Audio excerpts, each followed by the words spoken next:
اب اللہ کے نبی صلی اللہ علیہ وسلم نے فرمایا کہ ایک نوالا حرام کا کھانے سے 40 دن کی عبادت قبول نہیں۔ وہ دعا تو عبادت کا مغز ہے، مغز ہے نا۔ اس کی وجہ سب سے پہلے تو ہم آتے ہیں کہ جب ایک بندہ جب کسی کی غیبت کرتا ہے، قرآن کہتا ہے، قرآن گویا کہ اس نے اپنے مردے بھائی کا گوشت کھایا۔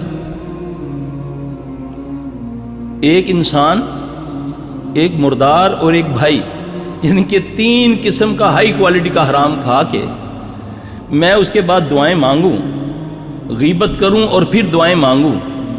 حضرت عمر رضی اللہ تعالیٰ عنہ اپنے دور میں ایک جگہ سے گزر رہے ہیں، ایک عورت کو دیکھا، جانتے تھے کہ وہ کسی دوسری کی غیبت کر رہی ہے، رمضان کا غالباً مہینہ ہے، تو حضرت عمر رضی اللہ عنہ نے اس کو فرمایا کہ اے اللہ کی بندی، کیوں مردے بھائی کا گوشت کھا رہی ہے، کیوں غیبت کر رہی ہے؟ کہتی عمر اللہ کی قسم میں نے گوشت نہیں کھایا، میرا تو روزہ ہے۔ حضرت عمر رضی اللہ عنہ نے یہ دعا پڑھی، یہ آیت پڑھی کہ گویا جس نے غیبت کی گویا کہ اس نے مردے بھائی کا گوشت کھایا۔ پھر اس کو غصے سے کہا، اس سے کہہ کروائی تو اس کے اندر سے لوتھڑے نکلے تھے، خون کے، گوشت کے۔ اب یہ کہاوتیں نہیں ہیں، اس کا حقیقت کے ساتھ تعلق ہے۔ جب میں جھوٹ بولتا ہوں، جھوٹے پر اللہ کی لعنت ہے، میں نے تو جھوٹ کو ایک مذاق سمجھا ہوا ہے۔ نبی علیہ السلام صلی اللہ علیہ وسلم نے فرمایا جب جو ہنسی مذاق میں جھوٹ کو ترک کر دے اور فساد کی خاطر، جھگڑے کی خاطر اپنا حق چھوڑ دے، میں محمد صلی اللہ علیہ وسلم اس کو بیچ جنت کے ایک مقام دلاؤں گا۔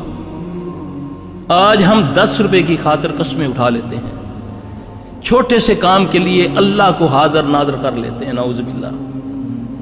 یہ ساری چیزیں، نمازی بھی ہوں، جھوٹ بھی بول رہا ہوں۔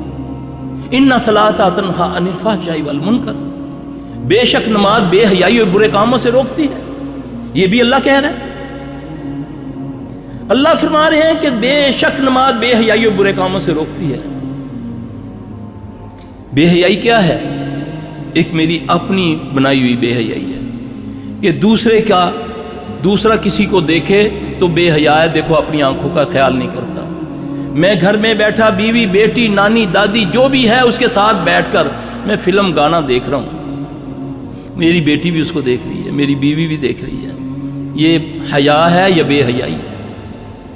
یہ پسند نہ کروں کہ میرے دروازے کے سامنے میرا کوئی رشتہ دار بھی بیل دے کر کھڑا رہے، اس کو بولو ذرا سائڈ پہ ہو جاؤ یار، ممکن ہے کہ میری کوئی بیٹی بہن نے دروازہ کھولنا ہو، تو کہاں میں خود ساتھ بیٹھ کر اس کمرے میں جس کا نام میں نے ٹی وی لاج بنایا ہوا ہے، وہاں بیٹھ کر میں اپنی بیٹی، پوتی سے لے کر نانی تک بیٹھا ہوا ہوں، سب بیٹھے ہوئے ہیں۔ ایک گندا بندہ گانا گا رہا ہے یا وہ ڈرامہ کر رہا ہے، ایک گندی عورت کل اس کی بیوی بنی ہوئی، آج بہن بنی ہوئی ہے، گندے پلیت ترین لوگ جن کو میں جا کر سب نمازیں روزہ کرنے کے بعد جا کر میں اس کے آگے بیٹھ جاتا ہوں، پھر اس کے بعد تسبیح میرے ہاتھ میں کچھ اذکار رہتے ہیں میرے، یا مولوی صاحب نے کوئی وظیفہ دیا ہوا رزق کے لیے یا بیماری کے لیے، وہ پڑھتا جا رہا ہوں، ساتھ ساتھ فلم گانا دیکھتا جا رہا ہوں، یا کچھ دیکھتا۔ سبحان اللہ، یہ اللہ کی بات نہ ہوئی، مذاق ہو گیا۔